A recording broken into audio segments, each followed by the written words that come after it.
সবকিছু ঠিকঠাক থাকলে বিএনপির চেয়ারপারসন খালেদা জিয়াকে বৃহস্পতিবার মধ্যরাতের পরে অথবা শুক্রবার ভোরে লন্ডনে নেওয়া হতে পারে। তার উন্নত চিকিৎসার প্রয়োজনীয়তা বিবেচনা করে মেডিকেল বোর্ডের সর্বসম্মত পরামর্শে ক্রমে এ সিদ্ধান্ত নেওয়া হয়েছে বলে জানিয়েছেন তার ব্যক্তিগত চিকিৎসক AZM জাহিদ হোসেন। গঠিত মেডিকেল বোর্ডের সর্বসম্মত সিদ্ধান্ত মোতাবেক এবং দেশনেত্রী বেগম খালেদা জিয়ার বর্তমান শারীরিক অবস্থার আলোকে আমরা ইনশাআল্লাহ যদি সব কিছু ঠিক থাকে আমরা কাতার রয়্যাল এয়ার অ্যাম্বুলেন্সের মাধ্যমে দেশনেত্রী বেগম খালেদা জিয়াকে আজকে এই মধ্যরাত্রির পরে অথবা আগামীকালকের সকালের ভিতর ইনশাআল্লাহ আমরা ওনাকে ইউকেতে অর্থাৎ লন্ডনে ওনাকে একটা নির্ধারিত হসপিটাল আমরা ঠিক করেছি, সেখানে আমরা ইনশাআল্লাহ ওনাকে নিয়ে যাব। বৃহস্পতিবার দুপুরে এভারকেয়ার হাসপাতালে সাংবাদিকদের তিনি জানান, কাতার রয়্যাল এয়ার অ্যাম্বুলেন্সের সহায়তায় খালেদা জিয়াকে লন্ডনের নির্ধারিত হাসপাতালে নেওয়ার সব প্রস্তুতি সম্পন্ন হয়েছে।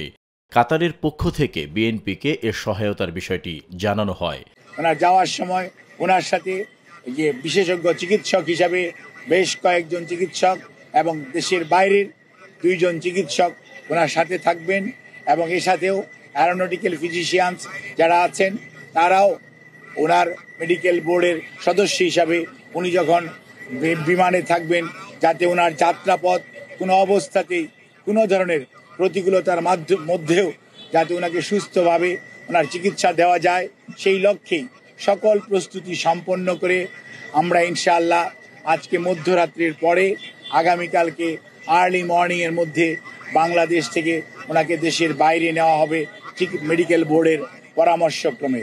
খালেদা জিয়ার বর্তমান শারীরিক অবস্থা সম্পর্কে তিনি জানান, ফুসফুসের সংক্রমণ কিছুটা উন্নতির দিকে থাকলেও হৃদযন্ত্রে জটিলতা রয়েছে। অন্যান্য সমস্যাগুলো প্রায় অপরিবর্তিত।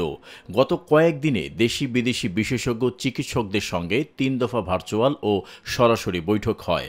গত 12 দিন ধরে তিনি রাজধানীর এভারকেয়ার হাসপাতালে চিকিৎসাধীন। গত রবিবার বেগম খালেদা জিয়ার শারীরিক অবস্থার অবনতি হলে তাকে সিসিইউতে নেওয়া হয়।